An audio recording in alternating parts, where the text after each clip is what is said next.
Bonjour à toutes et à tous, bienvenue dans ce cours d'histoire de l'Europe centrale et orientale qui était donc initialement prévu le lundi 23 mars et du fait de la fermeture de Paris 3 est donc donné à distance. Cours que j'ai intitulé donc Vers des temps nouveaux, 1981-1990, et qui va donc clôturer cette période de l'histoire de l'Europe centrale, orientale et balkanique au XXe siècle que nous avons parcouru ensemble depuis déjà plusieurs mois que ce cours que vous avez suivi avec moi. Alors, on va ici aborder trois parties du plan que vous avez toutes et tous reçu. Dans un premier temps, je l'ai intitulé première partie dans l'attente de grands changements, de 1981 à 89, période qui va voir donc la fin de l'état d'urgence en Pologne, la fin de Leonid Brejnev, l'histoire rapide mais néanmoins essentielle de ses deux successeurs que seront Yuri Andropov et Konstantin Tchernenko. Et puis ensuite, toujours dans cette partie, on verra les grands changements, en effet, qui commencent à l'Est, à la tête même du pouvoir moscovite, avec en 1985 l'arrivée au pouvoir de Mikhail Gorbatchev, et la mise en place de sa politique de réforme, basée, comme vous le savez, sur la perestroïka et la glasnost. On verra ça en détail. On verra aussi, bien sûr, que ces changements qui viendront de la tête, je précise, c'est important, c'est-à-dire du pouvoir central à Moscou, vont entraîner deux choses. D'une part, la dissolution de l'Empire soviétique, qui était en fait un empire russe, colonial, comme l'avait si bien démontré dans sa thèse et dans son livre, qui s'appelle La gloire des nations, Hélène Carrère d'Ancos, dont je vous donnerai quelques détails.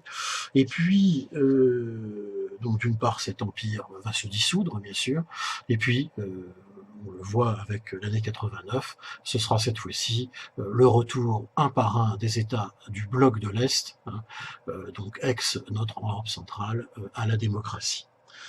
1989, justement, deuxième partie du cours, portera sur une année charnière. Évidemment, c'est l'année où tout va changer.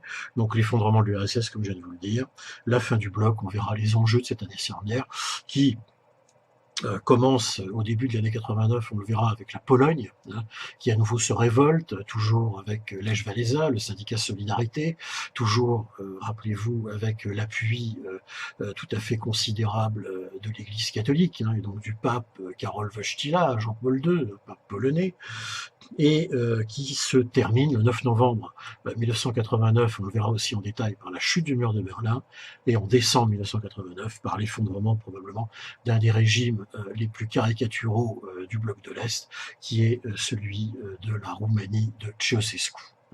Ceausescu, on avait vu, gloire entre guillemets internationale, parce que son pays avait refusé d'écraser le printemps de Prague en 68, mais qui sombre évidemment en cette année 89 dans un régime devenu de plus en plus caricatural, et l'exécution d'ailleurs des Ceausescu marquera vraiment la fin de la période de cette année de changement.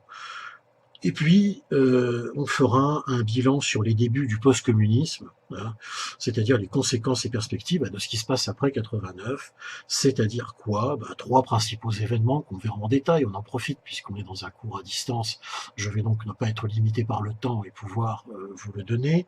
D'une part, la dissolution de la Yougoslavie, vous aurez un petit topo là-dessus à retenir, je vous donnerai les principales dates c'est une des conséquences de la fin du communisme, bien évidemment que la Yougoslavie et sa dissolution, dissolution qui se passe hélas au terme d'une guerre civile terrible qui va durer 10 ans, de 1990 à 2000 à peu près. Ensuite, la relance de l'OTAN. Pourquoi? Parce que l'OTAN, organisation du traité de l'Atlantique Nord, ça va être d'abord la première organisation internationale que les nouveaux pays d'Europe centrale libérés du communisme vont demander adhésion à cette organisation. D'abord la protection militaire, et puis on verra ensuite ce que moi j'ai intitulé dans d'autres cours le renforcement de l'Europe, hein. C'est-à-dire comment, bah oui, à la faveur du passage à l'Union européenne de Maastricht en 1992, eh bien, et puis derrière, n'oubliez pas toutes les conséquences de la conférence d'Helsinki, de l'OSCE, de la CSCE, etc., que j'ai expliqué la dernière fois, eh bien, nous arrivons en effet aux élargissements que j'ai d'ailleurs découpé en 4. Celui de 1995, ne l'oublions pas parce que c'est l'Autriche qui rentre. Et oui, l'Autriche, bon an mal an, redevient quelque part un peu un État d'Europe centrale, hein, puisqu'il n'y a plus de division Europe de l'Est, Europe de l'Ouest. On en revient à, comment dire, à la géopolitique un peu de l'entre-deux-guerres, on y reviendra.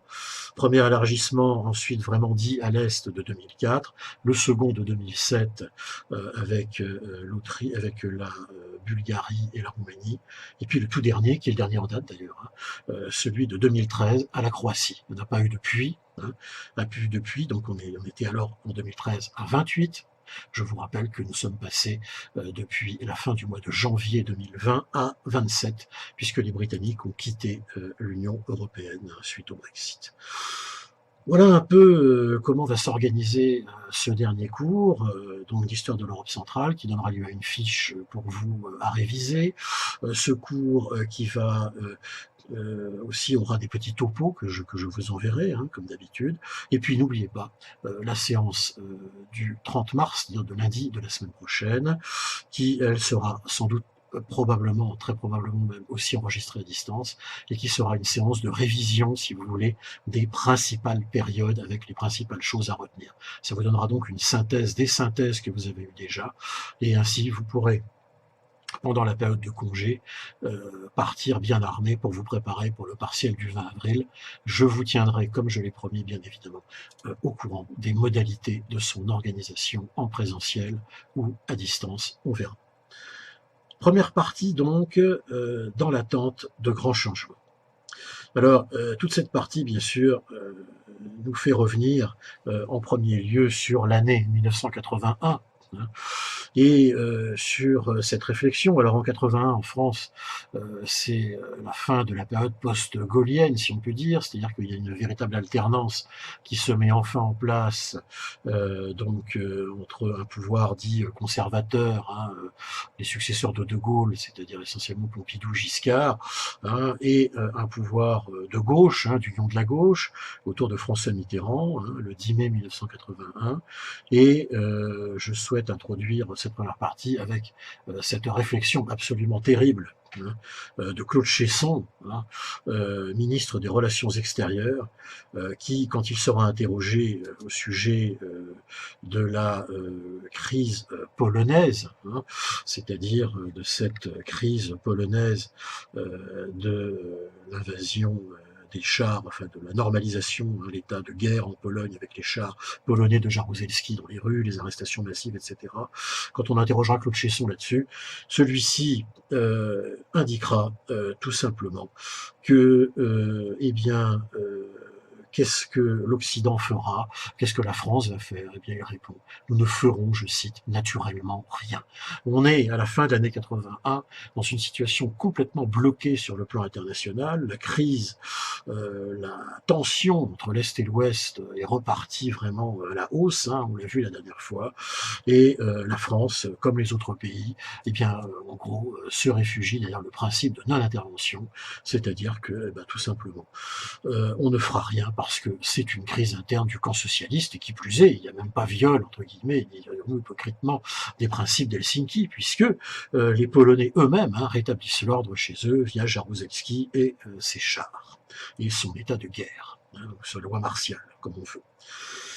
Alors évidemment, tout cela augure assez mal, hein, de l'avenir, et même la tension monte à un tel point qu'on peut se demander, avec l'arrivée aux affaires aux États-Unis de Ronald Reagan, hein, qui est un républicain fortement anticommuniste, si on ne va pas tout simplement se diriger, hein, malheureusement vers peut-être un conflit.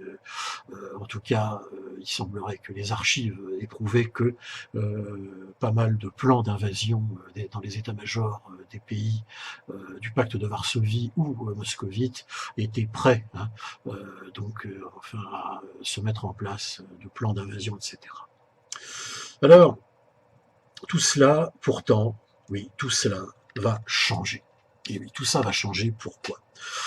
Tout simplement parce que le 10 novembre 1982, Léonid Brejnev, ce dirigeant apparatchik, ce dirigeant conservateur mais relativement pragmatique, c'est vrai, il avait quand même été jusqu'à s'occuper des accords d'Helsinki, les favoriser en tout cas, il les avait rendus possibles. Eh bien, Brejnev meurt le 10 novembre 1982 et va commencer alors pour l'URSS une très longue crise de succession. Très longue crise de succession, pourquoi? Eh bien parce que l'appareil soviétique n'arrive pas à se renouveler. Il y a une crise systémique totalement considérable. Et ce qui va se passer, c'est qu'il va y avoir d'abord, avant 1985, hein, c'est-à-dire 3 ans plus tard seulement, 2 successeurs qui ne vont pas arriver à prendre leur marque, qui vont arriver malades ou trop âgés et qui ne feront pas grand-chose, on va le voir en détail. Ces 2 successeurs attendant bien sûr l'arrivée en 85 de Gorbatchev, le réformateur, dont on parlera tout à l'heure. Alors ces grands changements, l'attente de ces grands changements va être donc caractérisée par 2 principaux successeurs. Le premier se nomme Yuri Andropov. Andropov accède tout de suite, 2 jours après la mort de Brejnev, le 12 novembre 1982, au poste de premier secrétaire du parti. Il prend donc la succession de Brejnev. Il semble que Andropov sera un leader important. Pourquoi? Car Andropov est l'ancien chef du KGB, c'est un personnage de l'appareil soviétique, au moins depuis les années Khrouchtchev, et personnage qui semble tout à fait adapté et qui annonce qu'il va commencer par lutter contre la corruption et dont le règne assez court, puisque il se terminera le 9 février 84, sera marqué donc par quelques moments importants dont je vais bien sûr vous donner les détails dans un instant. Alors Andropov, 15 mois seulement de pouvoir, et d'une part, il arrive en réaffirmant bien sûr sa totale solidarité avec Jaruzelski et la répression en Pologne. Bon, voilà, déjà, ça commence pas très bien si on cherche là-dedans une volonté de réforme. Il va y avoir donc durant son court règne sur le plan international 4 moments importants, 2 qui seront vraiment négatifs et 2 tentatives de détente. Sur le plan intérieur, il va tenter de mettre en place des réformes économiques. Il ne faut pas oublier, et ne l'oubliez pas, c'est très important, que Andropov, quand il disparaîtra le 9 février 84, peu de temps avant, avait recommandé que ce soit Gorbatchev qui lui succède. Donc là encore, on voit bien qu'il y a eu un problème dans l'appareil soviétique. Donc il veut entamer quelques réformes économiques, il veut lutter contre la corruption, contre l'alcoolisme, bref, commencer à attaquer un peu le problème. Sur le plan international, premier point, alors qu'il avait tenté de sortir de cette crise des euromissiles, rappelez-vous, qui dure depuis la fin des années 70, eh bien, il va aggraver la crise. Pourquoi? Parce que le 21 décembre 1982, il annonce donc tout de suite, au début de pouvoir, qu'il veut diminuer les fusées SS-20 tout simplement en Europe, en les faisant pointer non plus vers l'Europe, mais vers l'Asie, vers l'Extrême-Orient russe, et au-delà bien sûr, c'est-à-dire les États-Unis seraient visés, mais depuis évidemment l'Asie. Ça ne trompe personne, évidemment, les fusées restent en place, et il ne s'agit que d'une gesticulation. C'est ainsi que le président Reagan, hein, notamment, va dénoncer la chose. Donc là, c'est un échec. En septembre 1983 arrive une malencontreuse affaire aérienne. Vous savez que les affaires d'avions abattus, hein, souvent sont des histoires importantes dans les relations internationales. Rappelez-vous assez récemment, dans le cadre de la guerre en Ukraine, du fameux avion, le MH17, qui avait été abattu, l'avion de Malaysia Airlines, qui avait été abattu par erreur, hein, manifestement, soit par des partisans russes, soit par les troupes russes elles-mêmes, au-dessus de l'Ukraine. Ça avait déclenché une affaire qui est encore en cours à l'heure actuelle. Vous rappelez-vous aussi de l'affaire de l'avion U-2 abattu par les soviétiques au-dessus en 1960 au-dessus de la Sibérie. Ben là, c'est, si vous voulez, malheureusement la même chose, puisque le 1er septembre 83, voilà qu'un Boeing décolle de Séoul, hein, pour se rendre aux États-Unis, rempli de touristes sud-coréens qui partent en vacances aux États-Unis. Et bien sûr, comme tous les avions venant de cette zone, il va survoler l'URSS, hein, et notamment la Sibérie, et les soviétiques commettent une erreur et l'abattent. Ils abattent un Boeing 747 en plein vol. Vous connaissez la capacité d'un Boeing 747, hein, près de 500 personnes, hein, de capacité, c'est énorme. Et donc il est abattu. Les soviétiques disent qu'ils l'ont pris pour un avion de la CIA, c'est quand même pas tout à fait la même chose entre un avion espion et un Boeing 747, et c'est évidemment une remontée de la tension internationale. Il y a presque 300 morts dans cette affaire. Les soviétiques diront qu'il y avait des caméras espions, enfin ils essaieront par tous les moyens de ne pas reconnaître la bavure, ce qui est quand même une erreur. Rappelez-vous récemment de ce Boeing qui avait décollé de Téhéran à destination, je crois, de l'Ukraine, là encore une fois, et qui avait été abattu par erreur par la DCA iranienne qui avait cru qu'il s'agissait d'un missile. Vous voyez, encore une fois, voilà un exemple. Là, les Iraniens avaient reconnu que c'était une bavure. Les Soviétiques, à l'époque, auraient peut-être mieux fait de le faire. Ça n'a pas été fait. Ça n'arrange pas les choses. Deuxième mauvais signal sur le plan international que ce scandale du Boeing sud-coréen.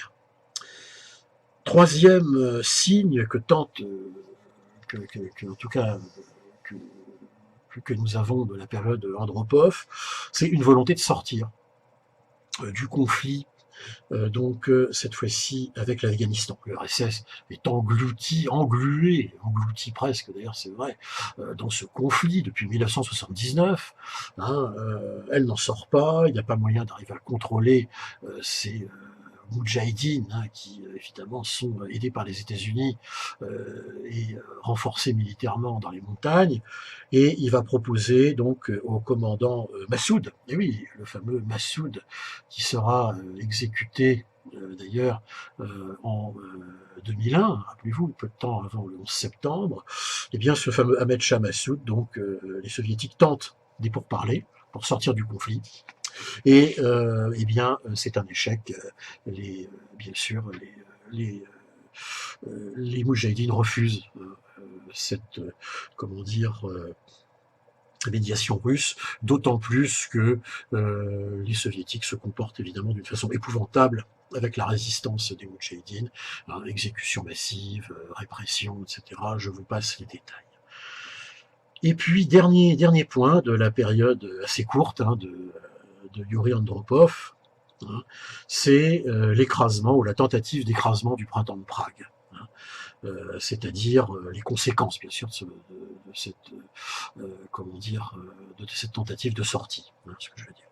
Eh bien, en effet, le printemps de Prague, donc écrasé, je vous le rappelle, en 1968,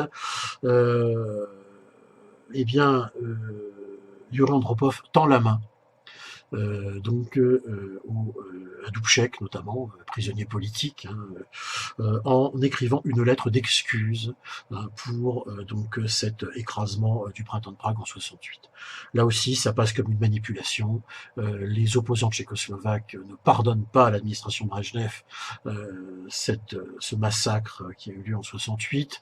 Surtout ne pas pardonner que, en fait, il ne s'agissait même pas d'une révolution. Ce qui ne pardonne pas, c'est non seulement les morts, bien sûr, qu'il y a, cette horreur de voir les chars soviétiques et les chars du pacte de Varsovie dans les rues de Prague, hein, de voir encore un pays du bloc, comment dire, non respecté, mis à la botte, si on peut dire. La Hongrie avait payé très cher en 56, on s'en souvient.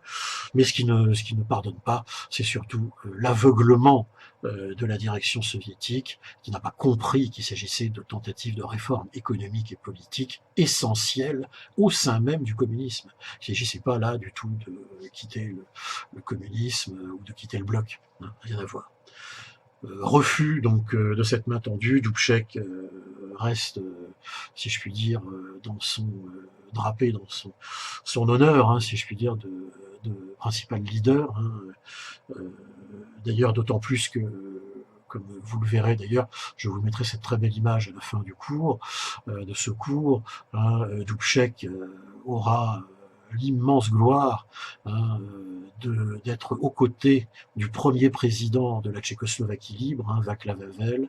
En 1990, hein, il apparaîtra à côté de Václav Havel, autre dissident lui aussi, au terme de la révolution de velours, là, à ce moment-là, hein, et il apparaîtra à côté de lui au balcon du palais présidentiel de Prague, acclamé par la foule. C'est une des plus belles images, avec celle de la chute du mur de Berlin, de l'année 89-90, hein, et des grands changements dont je vous parle. Hein, on aura l'occasion d'y revenir. Andropov meurt officiellement en février 84, donc d'insuffisance rénale et de diabète. Hein, et alors que, à la limite, dans les arcanes du monde soviétique, chez les criminologues, comme on dit, les spécialistes du Kremlin, on s'attendait à voir arriver Gorbatchev, avec un an d'avance. Gorbatchev, le dauphin d'Andropov, ne pas l'oublier, c'est très important ça. C'est-à-dire qu'Andropov aura au moins, à titre posthume, réussi quelque chose. Hein, c'est d'avoir mis Gorbatchev sur le devant de la scène. Gorbatchev, qui n'était qu'un petit fonctionnaire obscur, hein, du Parti communiste au fin fond de la Sibérie, et bien qui là se retrouve propulsé dans les papabilés soviétiques, si on peut dire. Eh bien non, ce ne sera pas lui. Ce ne sera pas lui, parce que les caciques du régime ont peur de ces réformes, peut-être à juste titre d'ailleurs, parce que comme vous le savez, elles vont quand même tout balayer, peut-être certains savent, hein, se disent que oui, ça va tout renverser, hein, au niveau politique. Et ils vont favoriser l'arrivée de Konstantin Tchernenko. Alors Tchernenko, vous avez vu en début de ce film, je vous ai mis deux photographies exprès, à la fois de Brejnev en mai 82, quelques mois avant sa mort, lors des fêtes du 1er mai, puis vous en avez une autre un peu plus loin, après celle d'Andropov, de Tchernenko, ce même 1er mai 82. Vous voyez bien qu'il s'agit vraiment de vieillards malades que le régime soviétique produit. Hein. Et là, Tchernenko accède aux affaires le 13 février 84 pour mourir assez rapidement après, le 10 mars 1985, après 13 mois de pouvoir. Alors, il arrive aux affaires à 72 ans. 72 ans, vous me direz, même à l'époque, c'est quand même pas si âgé. Mais on voit bien, c'est un mourant au pouvoir, hein, quelqu'un dans un état absolument de très peu de conscience, hein, complètement intoxiqué de médicaments pour le maintenir. Hein. En politique intérieure, il ne se passera pratiquement rien. En politique étrangère, il va très peu se passer de choses, si ce n'est un accord commercial avec la Chine, mais qui passera relativement inaperçu. Et puis, surtout, ce sera la fameuse année donc du boycott des Jeux Olympiques, puisque cette année 84, l'été 1984, devait avoir lieu les Jeux Olympiques, auxquels devait participer l'Union soviétique, qui étaient prévus en Californie, à Los Angeles, et ces Jeux seront boycottés par les soviétiques et par le camp socialiste, bien sûr, en signe de protestation contre les États-Unis, vous l'avez bien compris. Voilà ce qui va marquer principalement la période de Tchernenko.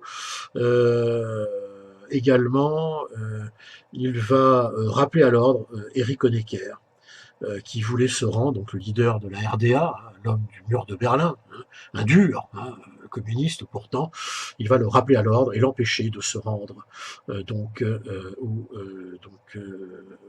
à la fois aux Jeux Olympiques, mais aussi en Allemagne de l'Ouest dans un voyage qu'il avait prévu. Donc du style rappel à l'ordre des dirigeants, même sous Tchernenko, des dirigeants du bloc de l'Est, ils ne sont pas libres de leur mouvement, c'est aussi simple que ça.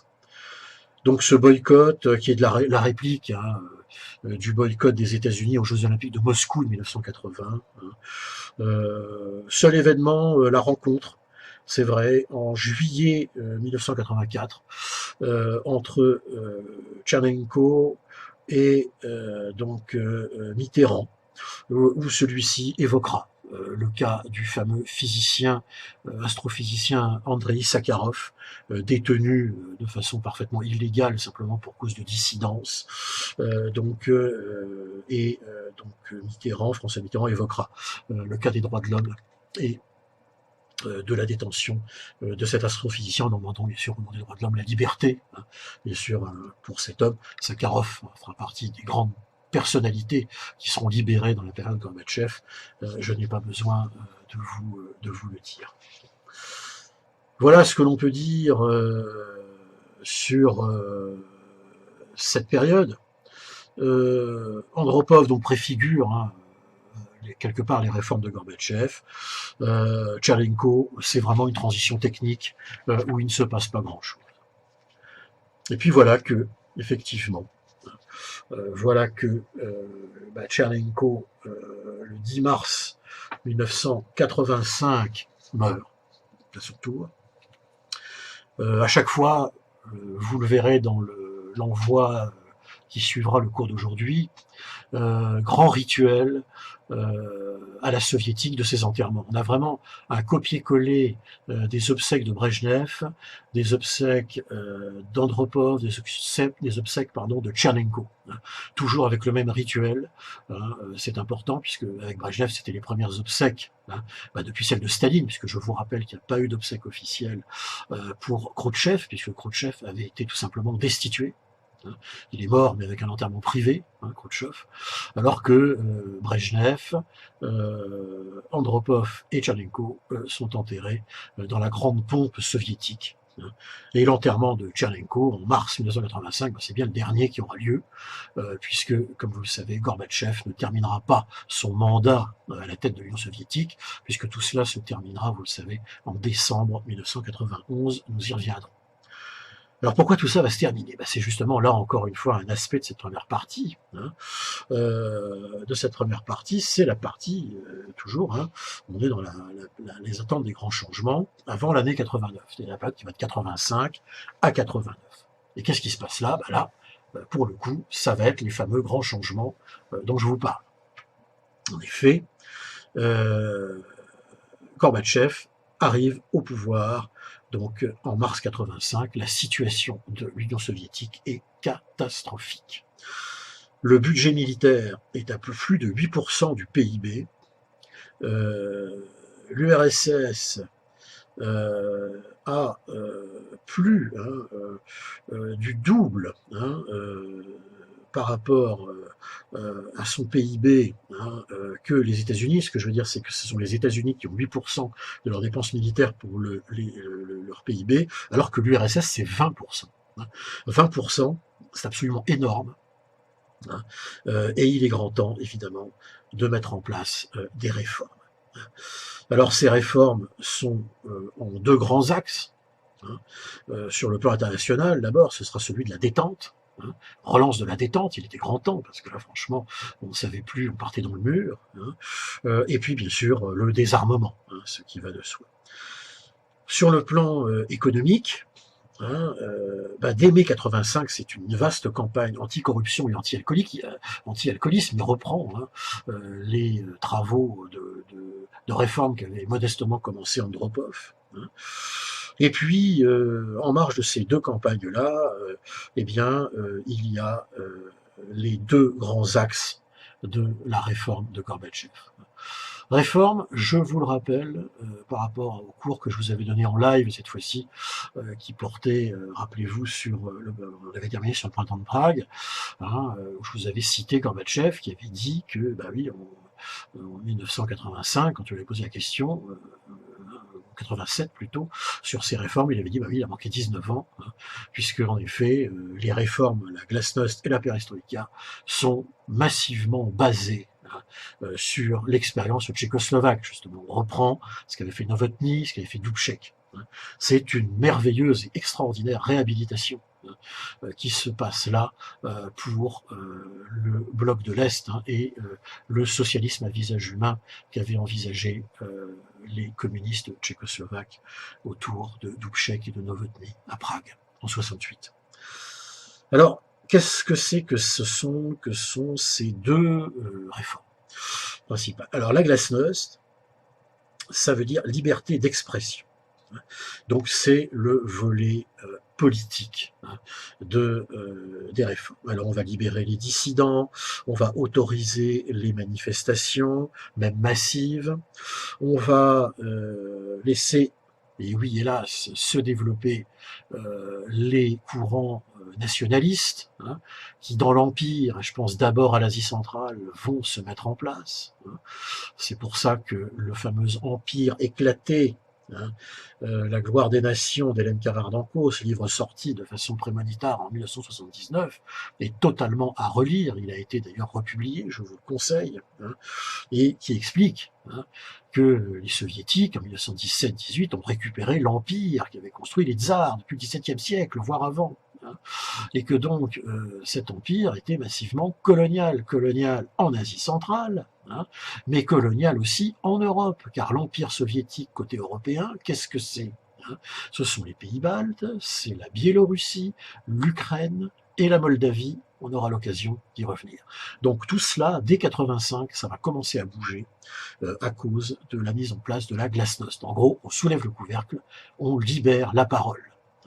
Et là, évidemment, ça va échapper complètement au contrôle hein, de Gorbatchev, qui va être rapidement dépassé par les événements. Il y a donc un risque d'éclatement de l'Empire, les volontés d'indépendance de partout, hein, bien sûr, vous imaginez, des peuples oppressés depuis des siècles, hein, à peu de choses près. Les dissidents sont libérés, ça c'est plutôt le truc sympathique, avec comme dire, notamment l'astrophysicien Andrei Sakharov. Hein. C'est aussi le moment où eh bien, tout simplement, eh bien, la presse aussi va se libérer. Je fais référence là à un ouvrage, pas un ouvrage, mais un quotidien qui est sorti à l'époque, moi dont je me souviens, qui s'appelait Les Nouvelles de Moscou, qui était publié en langue française, qui est publié à l'époque dans le monde entier, et qui donnait des nouvelles de la perestroïka et de la glasnost tous les jours. Donc, cette glasnost donc, va complètement tout bouleverser. Hein, sur le plan politique, c'est très clair, et de façon progressive. Gorbatchev va sortir à ce moment-là un petit ouvrage que j'ai mis d'ailleurs tout à l'heure, vous l'avez vu dans les petits slides du début hein, du cours, Perestroïka, vue neuve et sur le monde, sorti en 1987. C'est la théorie qu'il entendait appliquer, c'est un témoignage historique, parce que bien sûr ça n'a pas bien fonctionné. C'est sorti chez J'ai lu en 87, on le trouvait encore sur Amazon. Si ça vous intéresse, vous pouvez peut-être vous le procurer, ça peut être intéressant, ou le lire en bibliothèque, quand les bibliothèques seront ouvertes, cela s'entend. Le deuxième volet, qui est appliqué vraiment tout de suite aussi, dès mars 85, c'est la perestroïka. Perestroïka, restructuration, hein, 5 points.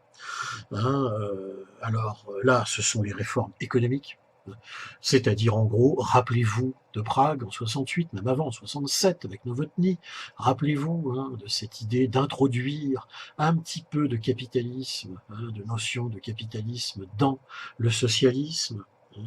Eh bien, c'est ce que va faire Gorbatchev avec les choses suivantes. D'abord, la possibilité de posséder eh bien, un peu de terrain pour les paysans, ce qui est tout à fait une nouveauté. La possibilité de créer des PME, la libération de l'activité économique, la possibilité aussi de louer des terres, et également, notez-le, le retrait complet, ou presque, du Parti communiste en tant qu'acteur économique. Il se retire en tant qu'acteur politique avec la Glasnost, on l'a vu progressivement, et en tant qu'acteur économique, puisque c'est un parti total, un système totalitaire, ne l'oubliez pas, et donc on se retire aussi en tant que membre du parti, le parti, les plans quinquennaux, rappelez-vous, qui n'étaient jamais atteignables, tout ça est en pleine réforme. Et puis, pour couronner ces deux réformes, Glasnost et Perestroïka, eh bien, Gorbatchev rétablit le multipartisme. C'est-à-dire que le Parti communiste, désormais, dans des élections, sera tout simplement en concurrence avec d'autres partis. Les partis agrariens, évidemment, réapparaissent forcément tout de suite, mais également d'autres partis, les partis indépendantistes, bien sûr, dans les territoires qui avaient été annexés. C'est donc entre 85 et 89 devenu un chaudron bouillonnant que l'URSS de Gorbatchev, dont la mise sous contrôle est de plus en plus difficile. Alors, l'idée aussi était de revenir un peu à la NEP de 1921. Rappelez-vous Lénine qui avait refait un bref retour à l'économie capitaliste pour reconstruire l'Union soviétique après la Première Guerre mondiale.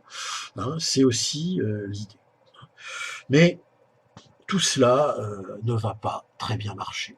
Pourquoi? Parce que dans les provinces de l'Empire, dans les États de l'Empire soviétique, de l'Union soviétique, la plupart des dirigeants locaux qui sont conservateurs vont refuser, bien sûr, d'appliquer les réformes que met en place Gorbatchev. En Russie, un jeune secrétaire du parti, en tout cas local pour la Russie, va démarrer son ascension.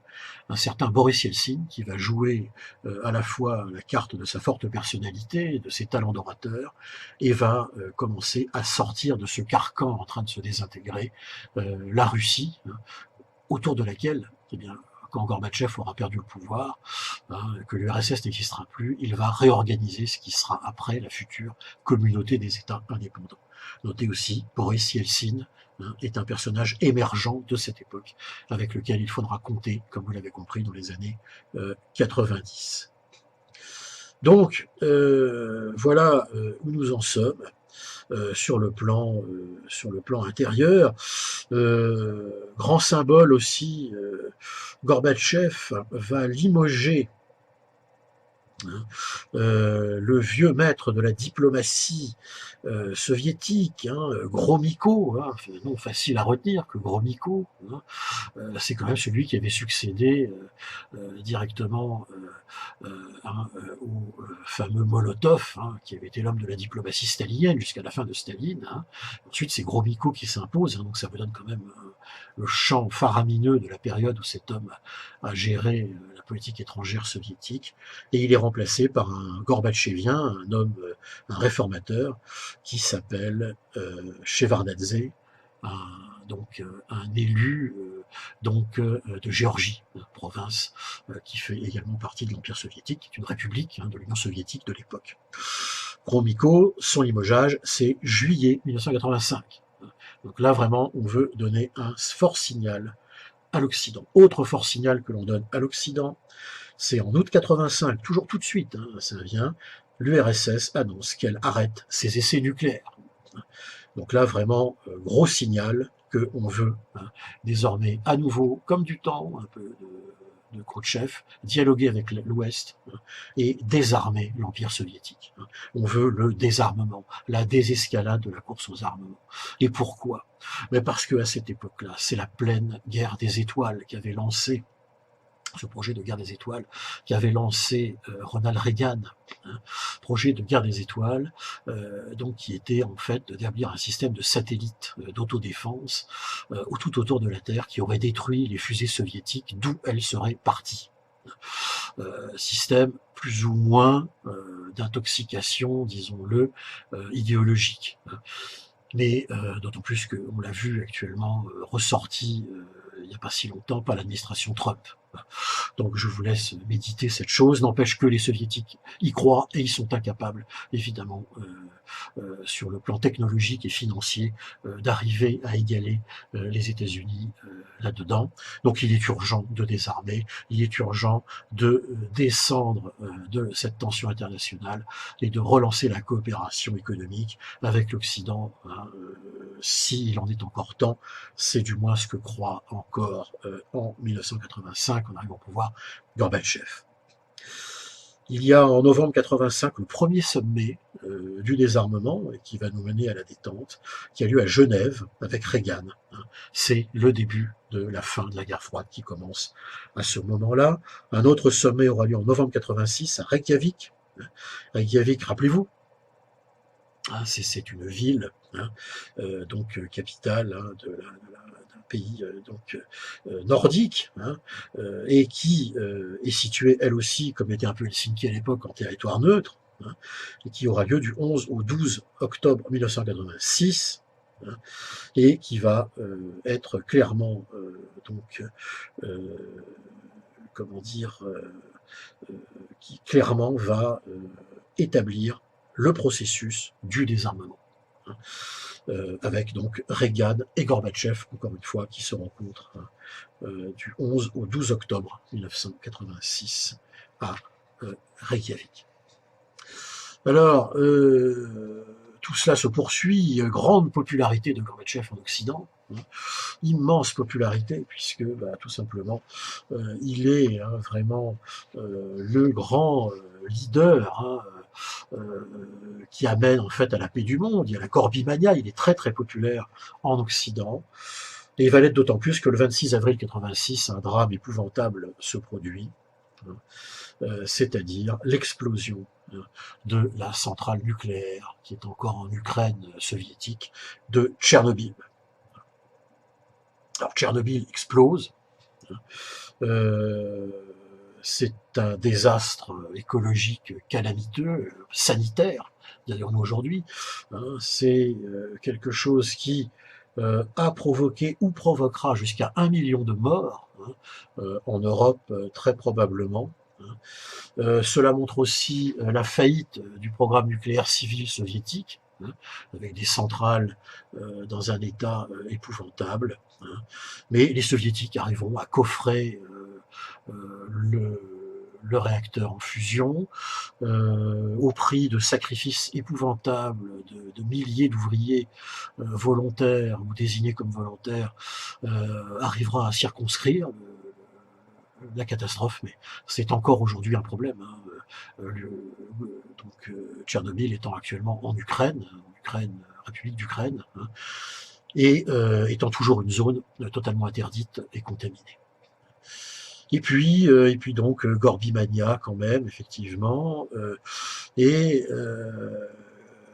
les mesures décidées dans les différents sommets sont confirmées en janvier 88 avec un autre sommet qui aura lieu à Genève. Et enfin, le 15 mai 1988, presque 10 ans après, c'est le début du désengagement des Soviétiques de la guerre en Afghanistan. Tout est prêt donc, tout est prêt pour que, en effet, l'année 1989 puisse entrer en scène, deuxième partie du cours, de ce cours final sur l'histoire de l'Europe centrale, orientale et balkanique, 1981-1989, sur les grands changements.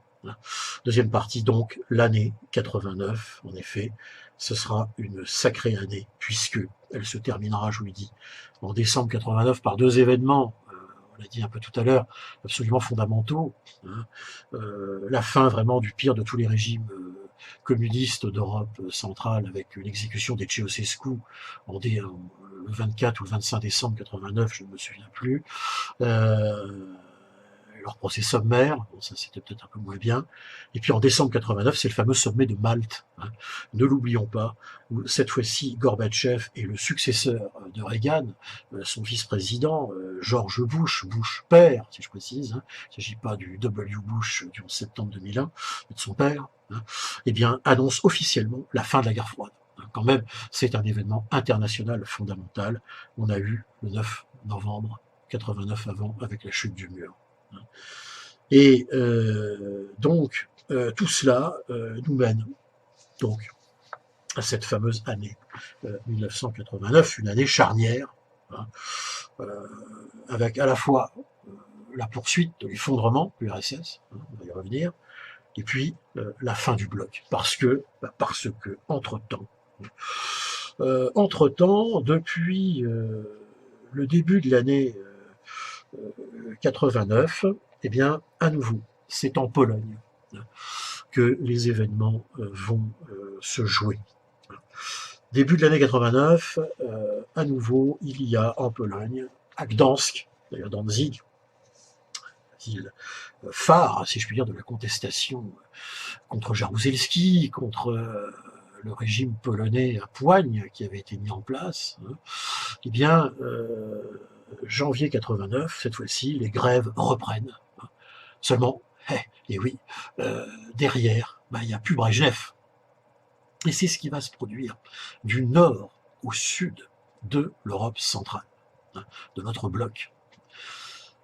Tout au nord, dans les pays baltes, j'y reviens pas, c'est une zone de l'Empire, n'oubliez pas, annexée, ce sont des républiques soviétiques, mais il faut savoir qu'elles vont effectivement s'autoproclamer indépendantes et que Gorbatchev empêchera une intervention militaire. C'est tout ce que je vous demande de retenir là-dessus. C'est assez important parce que, en effet, une répression était prévue. Ensuite, il y a la Pologne. Donc la Pologne avec Lech Walesa, le syndicat Solidarité, des grèves massives, mais cette fois-ci, Jaruzelski n'est plus soutenu par Moscou. Et c'est certainement pas Gorbatchev qui va lui dire à nouveau tu déploies tes chars comme en 1981. Non. Il n'y aura pas d'état d'urgence, pas d'état de guerre. Non, il va y avoir ce qu'on va appeler le phénomène des tables rondes, c'est-à-dire qu'on va amener Lech Walesa, les syndicalistes de Solidarité, à participer avec des réformateurs communistes du Parti des ouvriers polonais à débattre de la transition démocratique, ni plus ni moins. Jaruzelski perd évidemment de son aura et va se mettre en place, et ce sera le premier du processus en Pologne tout simplement, un passage à l'indépendance face à l'Union soviétique. La Pologne, ne l'oublions pas, sera le premier pays qui va se libérer chronologiquement du joug soviétique. Puis, comme d'habitude, ça descend en dessous. On reprend la carte. Tchécoslovaquie, c'est ce qu'on appellera le début de la révolution de velours. Tchécoslovaquie, qu'est-ce qui va se passer? Eh bien, un peu la même chose, si vous voulez. Manifestation géante dans les principales villes. Le leader rapidement en Tchécoslovaquie qui va prendre le contrôle de tout cela sera le dissident qui a été libéré depuis, qui est Václav Havel. Et tout pareil, la Tchécoslovaquie organisera des élections et elle sera le second pays à devenir libre, désormais du communisme. On aura l'occasion d'en reparler à la fin. Juin 1989, ce sera le tour de la Hongrie. La Hongrie, ce sera le premier pays qui va ouvrir le rideau de fer dès juin 89. Il y avait déjà les réformes, rappelez-vous, économique qu'avait mis en place Kadar, hein, qui est arrivé au pouvoir en 56, bon, après la répression soviétique hein, de 1956.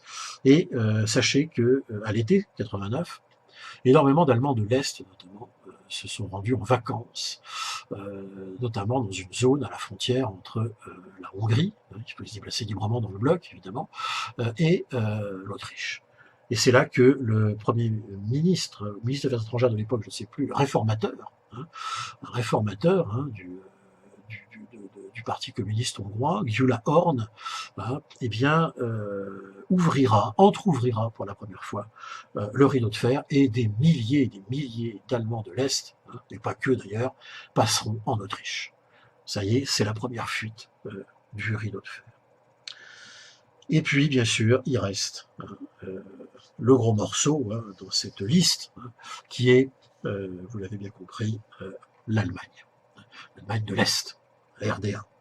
RDA, régime purement idéologique, dirigé par René Kerr, cet homme à poigne. RDA, où en novembre 1989, novembre 89, on s'apprêta à fêter, hein, on fête le 40e anniversaire de l'existence. Et oui, rappelez-vous hein, de la proclamation de l'existence de la RDA, hein, en 49, après la fameuse affaire hein, du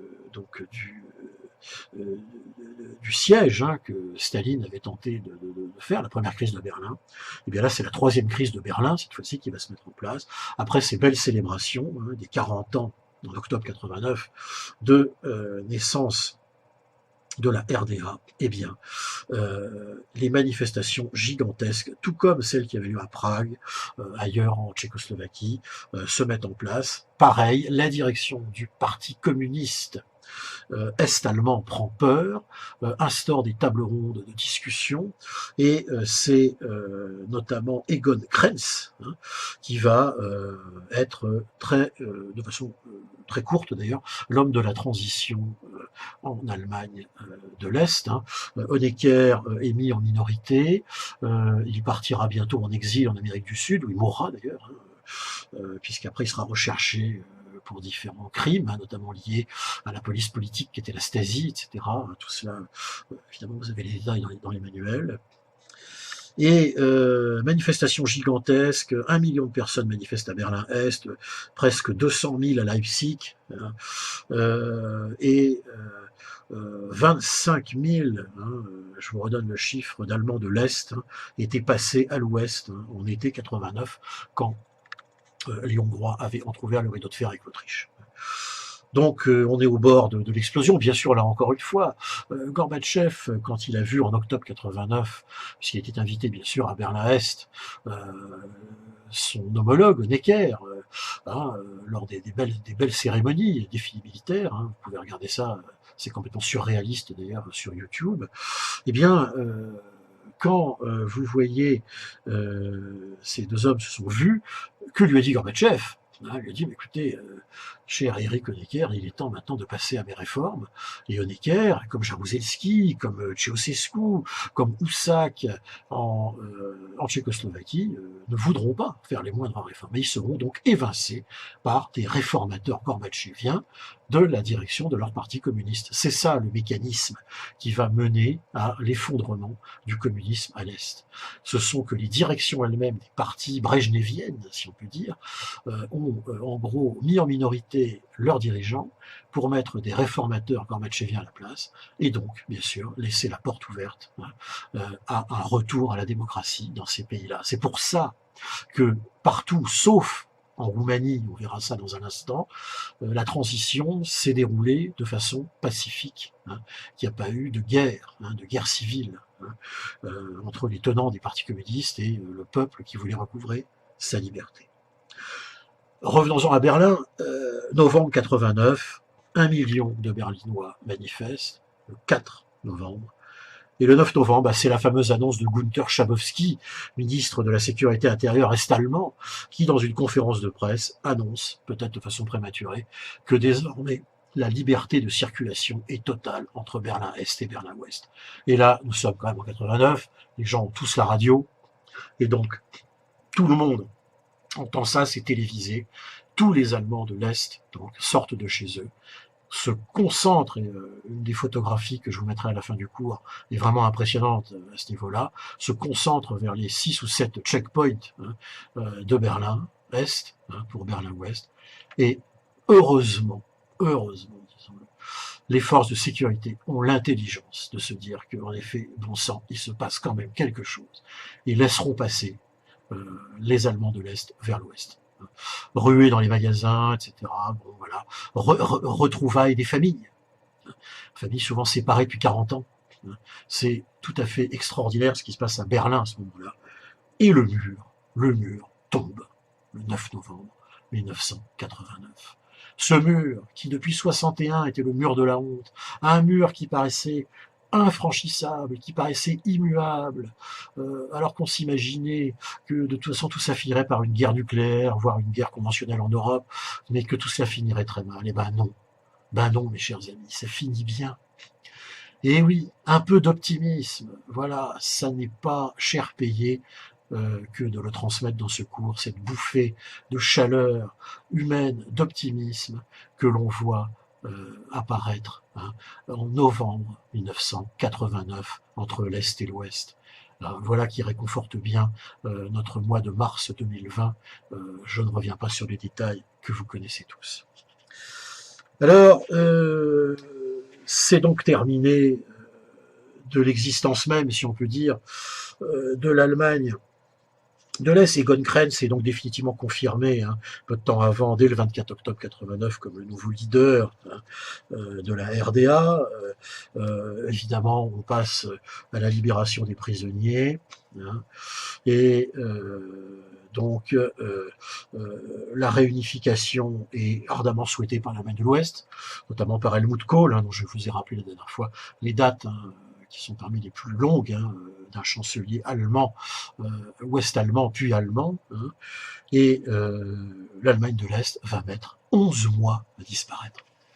11 mois, vous vous rendez compte, du 9 novembre 89 au 3 octobre 90, date, mes chers amis, de la réunification allemande.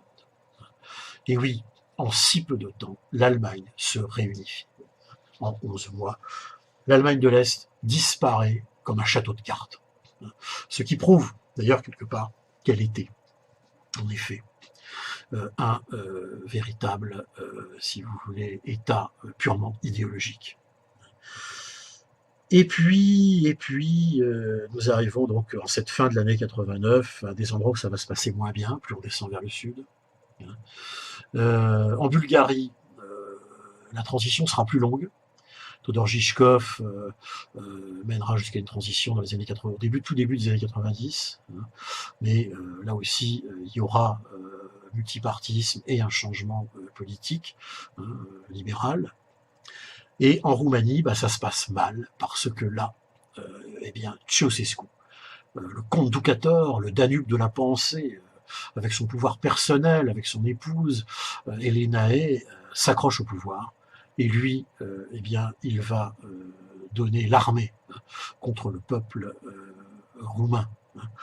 Et il y aura beaucoup de morts. Ce sera une lutte importante qui mènera à l'exécution, procès sommaire et à l'exécution fin décembre 89 du couple Ceausescu et l'arrivée au pouvoir du Gorbatchevien, si je puis dire, Ion Iliescu, qui lui donc va rester un certain nombre de temps et mènera dans des conditions qui aujourd'hui d'ailleurs font polémique, car on a dit que c'était un coup d'État plutôt qu'une vraie révolution.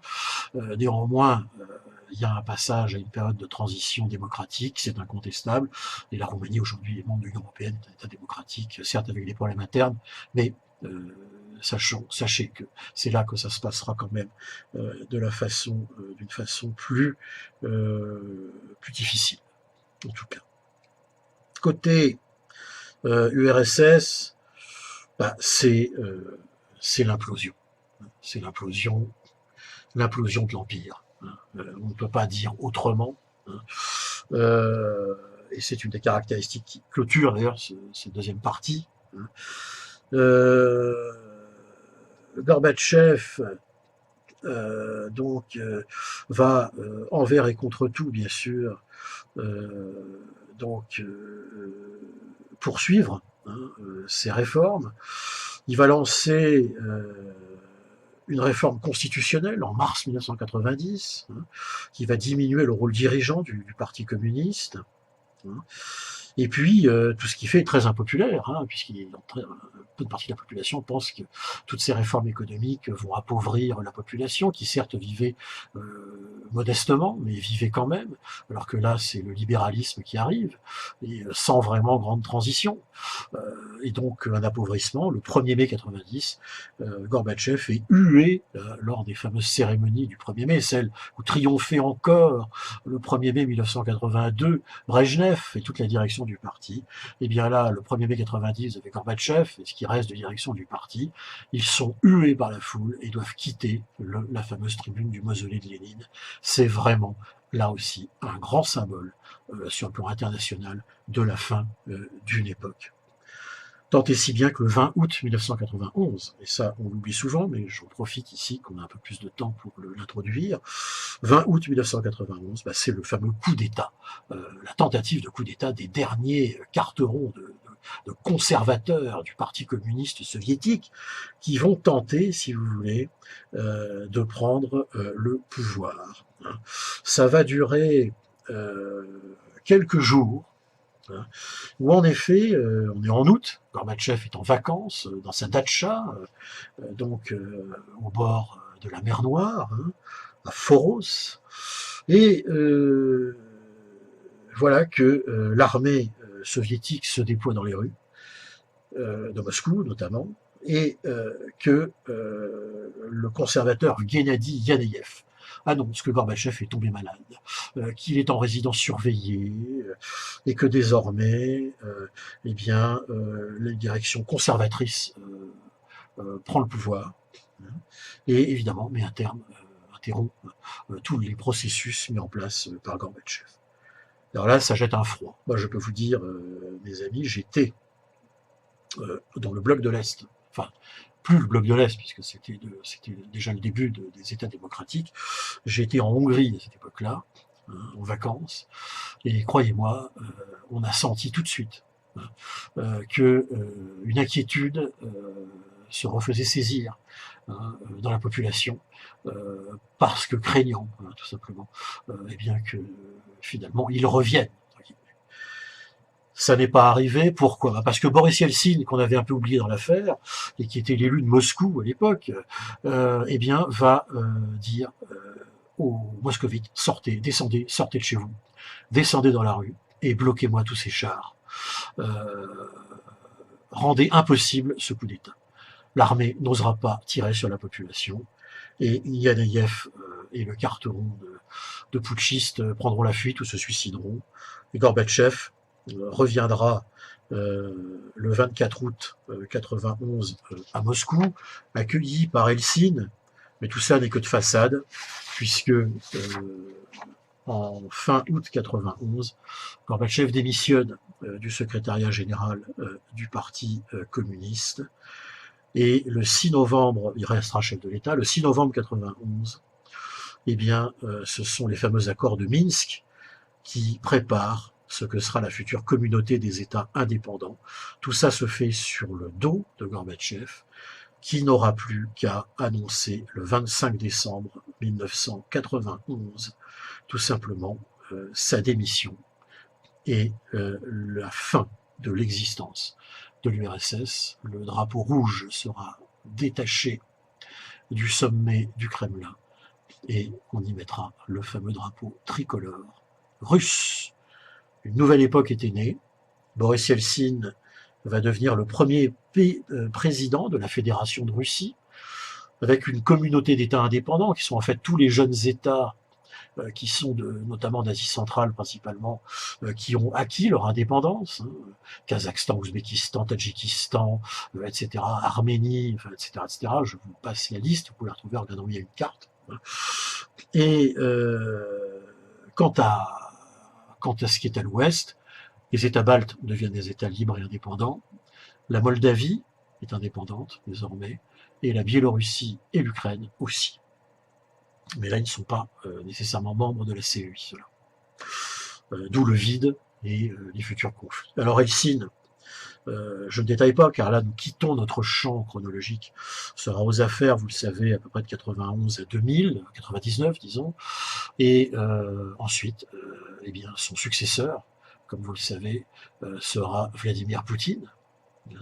Et oui, Poutine, presque déjà, si on cumule vraiment presque 20 ans de pouvoir, qu'il alternera, il est vrai, avec Gennady Medvedev, mais néanmoins, on est toujours, à l'heure actuelle, où je vous parle en 2020, dans l'ère de Vladimir Poutine, dans la fameuse fédération de Russie et de la communauté des États indépendants qui naît à partir de ce moment-là. Alors, troisième et dernière partie, à présent, de ce cours de conclusion, c'est ce que j'ai appelé les débuts du post-communisme. Début du post-communisme qui donc se traduisent, si vous voulez, de la manière suivante. Et là aussi, je vous renvoie aux fiches de synthèse que vous aurez. Ce qu'il faut noter,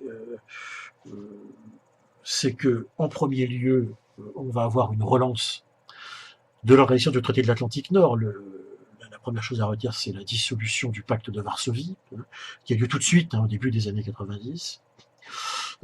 Suite à cela, l'intégration progressive, je ne vous en fais pas la liste, vous la retrouverez dans n'importe quel manuel, des États d'Europe centrale et orientale, les nouveaux États d'Europe centrale et orientale. Nouvellement, à nouveau, l'Europe centrale est de retour. C'est ce qu'on appellera aussi la réunification européenne, le retour de l'Europe centrale. C'est là que ça a lieu aussi. Et puis, première vague, j'ai dit en introduction, les années 90 avec donc leur adhésion à l'OTAN, tout simplement. Pour quelle raison? Et on l'a vu encore récemment. Les Polonais, les Baltes ont peur, si vous voulez, d'un retour de bruit de bottes à l'Est. Ils ont peur que la puissance ex-soviétique renaisse. Or, à quoi s'est employé quand même, principalement, peut-être pas Boris Yeltsin, car lui, il assume la période de transition qui a été quand même très dure, il faut le dire, en Russie, très dur pour la population. Mais néanmoins, pour la période suivante, c'est-à-dire la période de Vladimir Poutine, c'est quand même une remise en marche de la puissance militaire russe, et aussi, sur le plan diplomatique aussi, un certain retour. Le jeu qu'a joué relativement avec succès Vladimir Poutine dans la guerre, la terrible guerre civile qui a lieu en Syrie, est là pour le montrer. Désormais, grand rêve des tsars, les soviétiques, les Russes, ont des bases dans des mers chaudes. Confère la base de Tartous en Syrie. Également, la reprise de contrôle, sans coup férir, si on peut dire, de la Crimée. Crimée qui faisait partie de la République soviétique d'Ukraine, qui n'a jamais été acquis aux Ukrainiens. Les Ukrainiens de l'époque de Brejnev étaient des soviétiques. Donc attention aux confusions médiatiques à ce niveau-là. Toujours utile de le rappeler. C'est un peu le rôle des historiens aussi que de rappeler un peu, de ne pas trop faire de confusion, surtout au niveau des médias. Alors, voilà ce qui se passe, et on craint ça. Et donc, dès les années 90, ça ne trompe personne. Adhésion à l'OTAN. Si la Pologne a demandé récemment à ce que les États-Unis, notamment, envoient des renforts dans leurs bases qui sont sur leur territoire, ou les Baltes, c'est bien à cause de ça, car ils craignent toujours un jour qu'il se passerait quelque chose, une crise, où on ne sait pas quoi. Pour l'instant, ça n'est pas à l'heure du jour, on est en pleine crise sanitaire mondialisée, d'ici à ce qu'on en soit débarrassé, il va s'écouler pas mal de temps, mais en tout cas, en tout état de cause, c'est un signe important. Ça. Bon. Deuxième phase, c'est les adhésions à l'Union européenne, c'est-à-dire dans l'esprit des pays de l'Est. Deuxième phase, à la communauté économique. Or, nous n'avons pas le temps ici de faire un cours de construction européenne, mais la construction européenne, en gros, si vous voulez, des années 50 jusqu'aux années 80, c'est une communauté économique, c'est-à-dire avec des barrières douanières abaissées, libre circulation, etc., afin de faire des affaires. C'est une communauté économique. Avec le traité de Maastricht, qui est signé en 92, ça n'a plus rien à voir. On entre dans une Union européenne, c'est-à-dire une structure qui sera donc d'aller à bien d'autres choses qu'une simple communauté économique. On va mettre une monnaie unique, on va essayer de mettre des frontières communes, on essaiera d'avoir peut-être une armée commune, qui sait, même socialement aussi, et sur le plan juridique, avec une banque centrale et les principales décisions qui vont se prendre désormais à Bruxelles et qui ne se prendront plus dans les États-nations. Non, les États d'Europe centrale et orientale viennent de sortir, à cette époque-là, de 40 années de domination, comment dire, de l'Union soviétique, c'est pas pour revenir dans une nouvelle structure supranationale. En tout cas, c'est pas leur état d'esprit. Et c'est peut-être de cela que naîtra le malaise des élargissements. L'élargissement de 95 avec l'Autriche, j'ai dit tout à l'heure, phase de 2004 avec les principaux PECO, pays d'Europe centrale et orientale, j'ai horreur de ce terme, mais néanmoins c'est bien cela, plus Chypre en 2004, et puis 2007, la Bulgarie et la Roumanie, et 2013, donc la Croatie. Mais dans tous les cas, et jusqu'à 2013, l'idée c'est vraiment ça, c'est de rentrer dans un espace de prospérité économique. Et on le sait bien avec la grande crise de 2008, et puis celle actuelle qui est en cours de formation, si on peut dire. Non, on en sera bien loin. Peut-être ce sera un avantage d'être dans l'Union européenne. Il est vrai que les aides sont mieux réparties, sans doute, pour les différents États. Mais néanmoins, non, ce qu'on partagera, c'est pas forcément une prospérité, mais une crise économique majeure, ou plusieurs crises. Tels sont les faits. Tels sont les faits concernant un peu le bémol de la période post-communiste, mais qui néanmoins est une période de grand retour des libertés et surtout de la reprise de possession de l'Europe dans son intégralité, ce que on n'avait plus vu depuis 1939. C'est suffisamment important quand même pour faire de l'année 89 et du début des années 90 une date butoir d'un cours d'histoire des pays d'Europe centrale et orientale et balkanique. Et puis dernier point, et là je le traite quand même car nous avons le temps, puisqu'étant dans un cours à distance, c'est là où ça va très mal se passer tout ça. Et il faut le mentionner car c'est une tragédie européenne quand même, que la fameuse dissolution de la Yougoslavie. En Yougoslavie, rien ne va plus. Peut-être rien ne va plus depuis déjà pas mal de temps. Depuis le 4 mai 1980. 4 mai 1980, le fondateur, le père fondateur de la Yougoslavie communiste, la Yougoslavie non alignée, la Yougoslavie état d'économie mixte qui avait tant bien réussi économiquement dans les années 60-70, rappelez-vous, des destinations, cheap, il y avait les bords de la mer Noire avec la Roumanie, avec la Bulgarie, et puis il y avait la Yougoslavie, Dubrovnik, tout ça, c'était vraiment, ça marchait bien tout ça. Et puis Tito meurt, c'est lui qui tenait, vraiment par son autorité de père historique. C'est un peu comme si De Gaulle, si vous voulez, avait tenu la France de 1945 à 1980. Là, avec Tito, c'est ça. 4 mai 80, il meurt. Et va se produire une période de transition jusqu'en 86 qui va voir s'engouffrer, je fais simple, des leaders nationalistes qui vont jouer surtout la carte nationaliste, toujours dans le communisme, le socialisme yougoslave, mais qui vont jouer la carte du nationalisme pour s'affirmer. Ces deux leaders, qui sont-ils? Alors il y en a trois en fait, mais puisqu'en fait cette guerre civile, car c'est une guerre civile, est à tort partagé. Ça n'est pas que la méchante Serbie ou la méchante Croatie d'un côté, etc.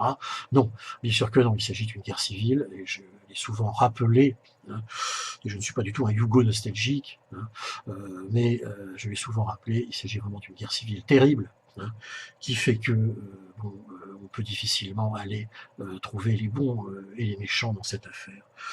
Ces trois leaders, pour la Serbie, c'est Slobodan Milosevic, 1986, serbe qui arrive au pouvoir et qui jouera la carte du nationalisme, notamment serbe, contre les minorités albanaises, notamment dans un fameux discours qu'il va prononcer justement à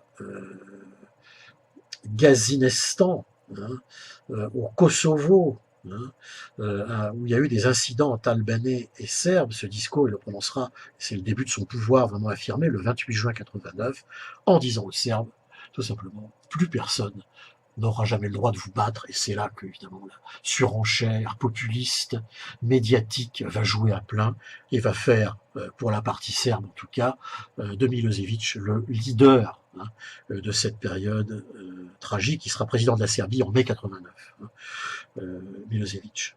Côté croate, c'est un peu le même scénario, et là il s'agit de Franjo Tudjman, qui va jouer à peu près le même scénario en arrivant aux affaires un peu plus tard, en avril 1980, un peu plus tard dans les années 80, mais qui annoncera l'indépendance de la Croatie en avril 90. À partir de là, plus rien évidemment n'ira.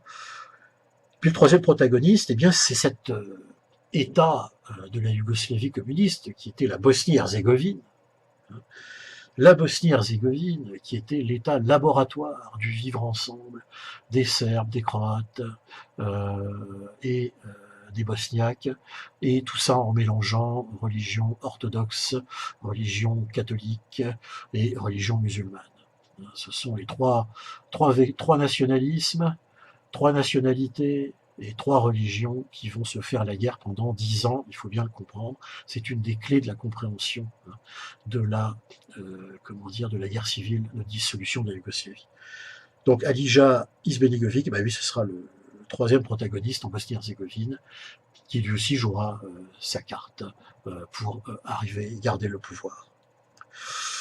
On a le scénario, évidemment, d'une guerre civile, car aucune entente ne va réussir à être maintenue avec la présidence de la Yougoslavie, qui va de fait faire sécession. À partir de janvier 90 s'installe le processus des élections libres, et c'est parti pour la kyrielle d'indépendance. Avril 90, ce sont les Slovènes qui vont l'annoncer, le petit État du Nord, vous savez, qu'on appelait la Carinthie du Sud, parce que là aussi, jeu de mots balkanique, si on peut dire, ou jeux territoriaux balkaniques. Il s'agissait d'une région qui, à un moment donné, fait partie de l'empire, du vaste empire autrichien, austro-hongrois, tout ce que vous voulez, et qui ensuite est devenu ce petit État alpestre balkanique indépendant qu'on appelle la Slovénie. Slovénie, donc comme la Croatie, faisait partie de l'empire. En avril 90, donc indépendance de la Slovénie. Avril 90 aussi, c'est l'indépendance de la Croatie, sont reconnus par l'Allemagne, attention, l'Allemagne en plein processus de réunification à l'époque. C'est très important sur le plan international. Tout cela déclenche bien sûr une intervention de l'armée yougoslave, chargée de rétablir l'ordre dans des États, sécessionnistes de la fédération. Ces guerres seront gagnées par les Slovènes et les Croates, et c'est malheureusement en Bosnie-Herzégovine, et notamment lors du siège de sa capitale, Sarajevo, que vont se concentrer les pires moments de cette guerre. Siège de Sarajevo qui va durer du 5 avril 1992 au 28 février 1996. 40 000 soldats de la Bosnie-Herzégovine contre 13 000 Serbes 6500 morts du côté de l'armée bosniaque, 3000 morts du côté de l'armée serbe. Côté civil, 10 000 morts et 50 000 blessés.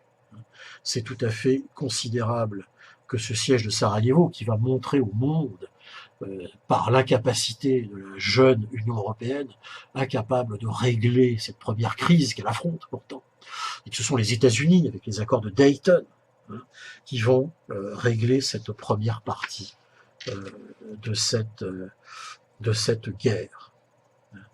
Les accords de Dayton, signés le 14 décembre 1995, qui vont consacrer donc l'indépendance de la Croatie et de la Slovénie, un statut particulier pour la Bosnie-Herzégovine avec une présidence tournante, mais qui ne règle pas le problème. C'est un succès de la diplomatie américaine, président Bill Clinton à l'époque.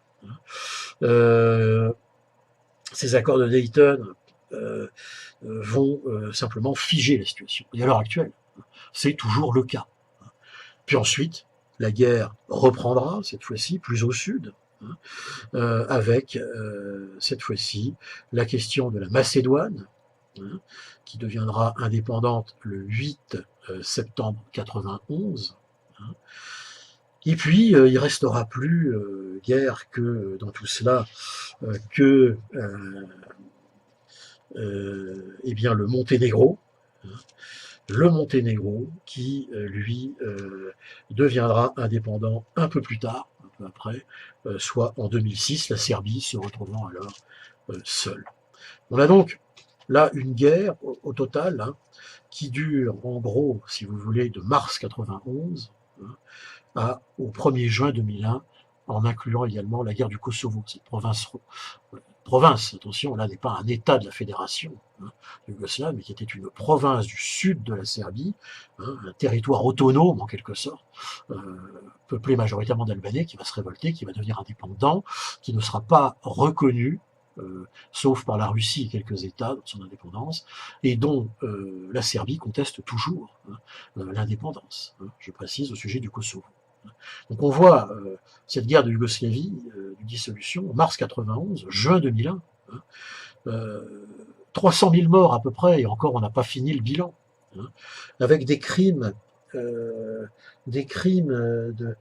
guerre, et des crimes contre l'humanité, encore en cours de traitement par la Cour pénale internationale de l'Haye, j'y reviendrai dans un instant, 1 million de réfugiés, des exterminations de musulmans bosniaques, mais pas que ça.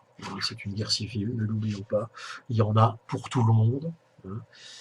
Et au bilan, on a, au terme de cette guerre, un véritable retour du droit international dans la région, même si l'ensemble, encore aujourd'hui en 2020, reste bien fragile.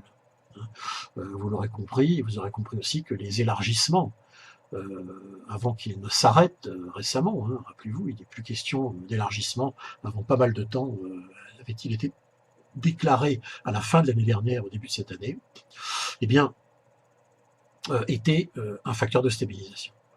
Et dans la région, à l'heure actuelle, qu'est-ce qui se passe? La mécanique des élargissements étant suspendue temporairement, eh bien, c'est le retour des puissances régionales. Et devinez lesquelles? Bien sûr, les Russes, la Russie, la diplomatie très active de Vladimir Poutine, qui soutient massivement, bien sûr, son historique allié serbe dans la région. Et puis, bien sûr, pour la partie musulmane, c'est la diplomatie de la Turquie. Les Albanais, qui sont une minorité très importante dans la région, Albanais d'Albanie et Albanais d'autres États ex-yougoslaves, bénéficient notamment d'absence de demande de visa pour se rendre en Turquie, etc. Il y a là vraiment ce qu'on appelle à l'heure actuelle un néo-ottomanisme, comme il y a une néo-politique étrangère russe qui occupe le vide, encore une fois, que malheureusement laisse l'Union européenne. Alors les protagonistes de cette guerre de dissolution, très simple, pour la Bosnie-Herzégovine surtout, il y avait le chef militaire Ratko Mladic, qui, chef des Serbes de Bosnie, qui le 26 mai 2011 sera arrêté, jugé, transféré au tribunal pénal international pour la Yougoslavie. sera condamné pour crime contre l'humanité. Hein. Radovan Karadzic, le chef politique, lui, des Serbes de Bosnie, arrêté le 31 juillet 2008, arrêté, transféré et également condamné pour crime contre l'humanité. Tous ces gens-là ont fait appel, hein, bien sûr. Il s'agit de processus en cours. Côté croate, on avait le général Ante Gotovina, condamné, arrêté et condamné pour les mêmes faits, mais finalement acquitté le 10 décembre 2012, arrêté en 2005 et acquitté en 2012. Là aussi, il y a appel, hein, mais il est actuellement libre. Et puis, Slobodan Tudjman, il n'est pas arrêté parce que Tudjman est mort avant. Et donc, il est enterré dans toutes les gloires dans la Croatie actuelle, dans un mausolée. Hein. Et quant à Slobodan Milosevic, il perd le pouvoir en 2000, hein, puisque de toute façon, il ne reste plus rien hein, de tout cet édifice. Il est quand même considéré comme un peu comme responsable. Et il est arrêté, transféré au tribunal pénal international le 1er juin 2001. Il meurt avant son procès le 18 mars 2006. Qu'aurait-il révélé lors de son procès? On ne sait pas. Là aussi, le processus de la justice est éteint. Il en est de même pour Alija Izbeligovic en Bosnie-Herzégovine, qui meurt aussi avant tout règlement de compte. Hein. Donc on est toujours, hein, c'est ainsi que se termine, hein, si vous voulez que je vous referme le grand livre de l'histoire des pays d'Europe centrale et orientale, qu'on avait commencé tous ensemble au début de cette année 2020.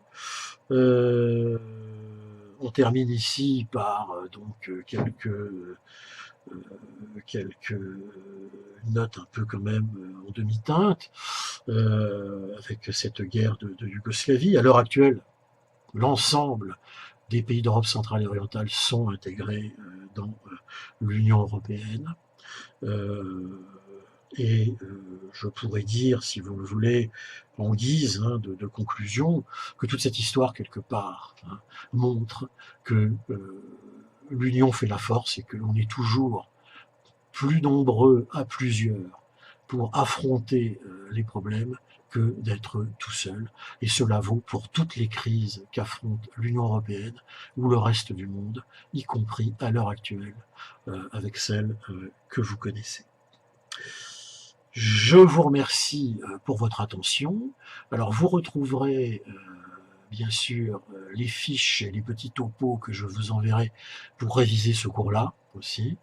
Je vous dis de toute manière, sous quelque forme que ce soit, la semaine prochaine pour la séance de révision en vue du partiel, dont j'espère avoir des nouvelles sur son organisation à ce moment-là. D'ici là, portez-vous bien. Ne sortez pas de chez vous, comme l'expression en dehors des obligations indispensables, comme donc le recommandent donc les mesures qui sont prises actuellement. Vous pouvez liker cette vidéo si elle vous a plu. Vous pouvez vous abonner à cette chaîne. Je continuerai, vous imaginez bien, de l'alimenter avec d'autres choses, en plus des cours. Il y a aussi des parlons d'histoire sur des thèmes particuliers, vous en avez déjà sur cette chaîne. Il y a aussi les promenades d'histoire, j'ai du stock de photographies diverses pour en préparer d'autres. Ça a été un plaisir pour moi que de faire ce cours, encore une fois, sur ce deuxième semestre de l'année 2019-2020, et j'espère que cela pourra continuer encore très longtemps. Je vous dis à très bientôt, au revoir, à bientôt, à toutes et à tous.